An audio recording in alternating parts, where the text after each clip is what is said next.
Hello student, ಈ ಒಂದು ವಿಡಿಯೋದಲ್ಲಿ ನಾವು ನಿಮ್ಮ BCom second semester SCP syllabus English ವಿಷಯದಲ್ಲಿ ಬರುವಂತಹ 4ನೇ ಲೆಸನ್ ಆನ್ ರೀಡಿಂಗ್ ಬುಕ್ಸ್ ಇದರ ಮೇಲೆ ಕೇಳುವಂತಹ 1 ಅಂಕದ 1 ಮಾರ್ಕ್ಸ್ ಕ್ವೆಶ್ಚನ್ ವಿತ್ ಆನ್ಸರ್ ನ ನೋಡೋಣ.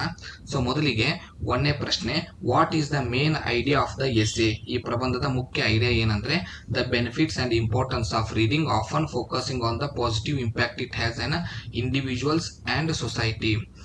ಓದುವುದರ ಲಾಭಗಳು, ಓದುವುದರ ಮಹತ್ವ ಮತ್ತು ಅದು ಸಮಾಜದ ಮೇಲೆ ಮತ್ತು ವೈಯಕ್ತಿಕವಾಗಿ ಹೇಗೆ ಧನಾತ್ಮಕ ಪರಿಣಾಮವನ್ನು ಬೀರುತ್ತದೆ ಅನ್ನೋದನ್ನು ತಿಳಿಸುತ್ತೆ. What are the benefits of reading? ಓದುವುದರ ಬೆನಿಫಿಟ್ಸ್ ಏನು ಅಂದ್ರೆ ಅನುಕೂಲತೆಗಳು, ಲಾಭಗಳೇನು? Increased empathy, enhanced critical thinking, ಒಂದು ರೀತಿಯಾದಂತಹ ಆಲೋಚನೆ ಕ್ರಿಟಿಕಲ್ ಆಲೋಚನೆಯನ್ನ ಮಾಡುವಂತಹ ಅಂದ್ರೆ ತೀಕ್ಷ್ಣವಾಗಿ ಆಲೋಚನೆ ಮಾಡುವಂತಹ ಒಂದು ಸಾಮರ್ಥ್ಯವನ್ನು ನಮಗೆ ಓದುವುದು ಕೊಡುತ್ತದೆ. How can reading helps us to understand the worlds around us? ನಮ್ಮ ಸುತ್ತಲಿರುವ ಜಗತ್ತನ್ನ ಓದುವುದು ಹೇಗೆ ಅರ್ಥ ಮಾಡಿಕೊಳ್ಳಲು ಸಹಾಯ ಮಾಡುತ್ತದೆ.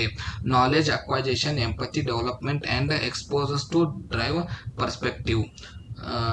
ಓದುವುದರ ಮೂಲಕ ನಾವು ಗಳಿಸುವಂತಹ ಏನು ನಾಲೆಜ್ ಇದೆ ಅದು ನಮಗೆ ಈ ಅಭಿವೃದ್ಧಿಯನ್ನ ಹಾಗೂ ಆಗ್ತಿರುವಂತಹ ಪರಿಸ್ಥಿತಿಗಳನ್ನ, ಬದಲಾವಣೆಗಳನ್ನ, ಪರಿಣಾಮಗಳನ್ನ ನಮಗೆ ತಿಳಿಸುವುದರ ಮೂಲಕ ಜಗತ್ತನ್ನು ಅರ್ಥ ಮಾಡಿಕೊಳ್ಳಲು ಸಹಾಯ ಮಾಡುತ್ತದೆ. How can reading help us to grow as individuals? ವೈಯಕ್ತಿಕವಾಗಿ ನಾವು ಬೆಳೆಯುವುದಕ್ಕೋಸ್ಕರ ಓದುವುದು ಹೇಗೆ ಸಹಾಯ ಮಾಡುತ್ತದೆ. Fostering intellectual curiosity, enhancing critical thinking, expanding knowledge and improving emotional intelligence. So ತೀಕ್ಷ್ಣವಾಗಿ ಯೋಚನೆ ಮಾಡೋದು, ನಾಲೆಜ್ನ ಎಕ್ಸ್ಪ್ಯಾಂಡ್ ಬೆಳೆಸ್ಕೊಳ್ಳೋದು, ನಮ್ಮ ನಾಲೆಜ್ನ ನಾವು ಬೆಳೆಸ್ಕೊಳ್ಳೋದಕ್ಕೆ ಹಾಗೂ ಎಮೋಷನಲ್ ಆಗಿ ಭಾವನಾತ್ಮಕವಾಗಿ ನಾವು ಒಳಗೊಳ್ಳುವುದಕ್ಕೆ ಓದುವುದು ಸಹಾಯ ಮಾಡುತ್ತದೆ. ಹೀಗೆ ನಾವು ವೈಯಕ್ತಿಕವಾಗಿ ಲಾಭಗಳನ್ನ ಪಡ್ಕೊಂಡು ಬೆಳವಣಿಗೆಯನ್ನು ಸಾಧಿಸುವುದಕ್ಕೆ ಸಾಧ್ಯವಾಗುತ್ತದೆ. What are some of the challenges that reader face? ಓದುಗರು ಅನುಭವಿಸುವಂತಹ ಚಾಲೆಂಜ್ಗಳೇನು, ತೊಡಕುಗಳೇನು? Compression, difficulties, constraints, finding relevant information and staying focused. So ಓದುವುದರಲ್ಲೇ ಫೋಕಸ್ ಆಗಿರೋದು ಹಾಗೂ ಸರಿಯಾದ ಮಾಹಿತಿಯನ್ನು ಅರ್ಥ ಮಾಡಿಕೊಳ್ಳುವುದಕ್ಕೋಸ್ಕರ ನಾವು ಓದುವಾಗ ಸಮಸ್ಯೆಯನ್ನು ಅನುಭವಿಸ್ತೀವಿ. How can we overcome these challenges?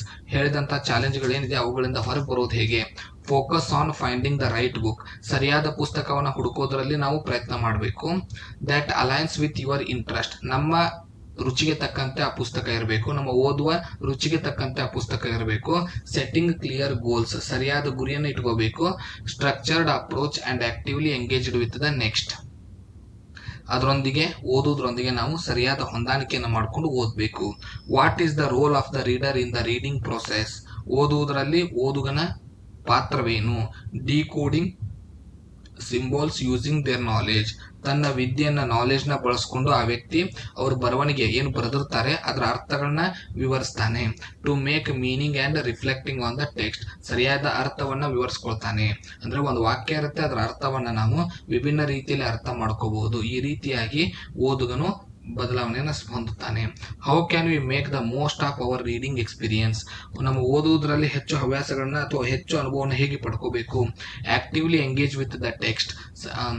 ಅಂದ್ರೆ ನಾವು ಓದುವಾಗ ಆ ಬರವಣಿಗೆಗೆ ನಾವು ಎಂಗೇಜ್ ಆಗಿರಬೇಕು.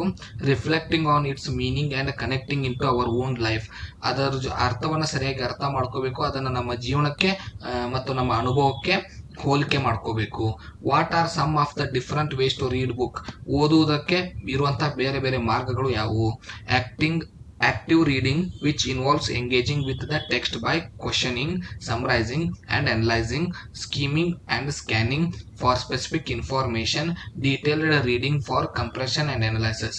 So active reading ಅಂತ ಒಂದು ವಿಧಾನ ಇದೆ, ಡೀಟೇಲ್ಡ್ ರೀಡಿಂಗ್ ಅಂತ ಒಂದು ವಿಧಾನ ಇದೆ, ಕ್ವಶನಿಂಗ್ ಅಂತ ಒಂದು ವಿಧಾನ ಇದೆ. ಈ ರೀತಿಯಾದ ವಿಧಾನಗಳಿವೆ ಓದೋದಕ್ಕೆ. How can we choose the right books to read? ಸರಿಯಾದ ಪುಸ್ತಕವನ್ನ ಹೇಗೆ ಆಯ್ಕೆ ಮಾಡ್ಕೊಳ್ಬೇಕು ಓದೋದಕ್ಕೋಸ್ಕರ. Focus on personal experience. ನಮ್ಮ ವೈಯಕ್ತಿಕ ಎಕ್ಸ್ಪೀರಿಯನ್ಸ್, ಅನುಭವದ ಬಗ್ಗೆ ನಾವು ಗಮನ ಹರಿಸಬೇಕು. By enjoyment of different genres and the value of books shaping your understanding of the world.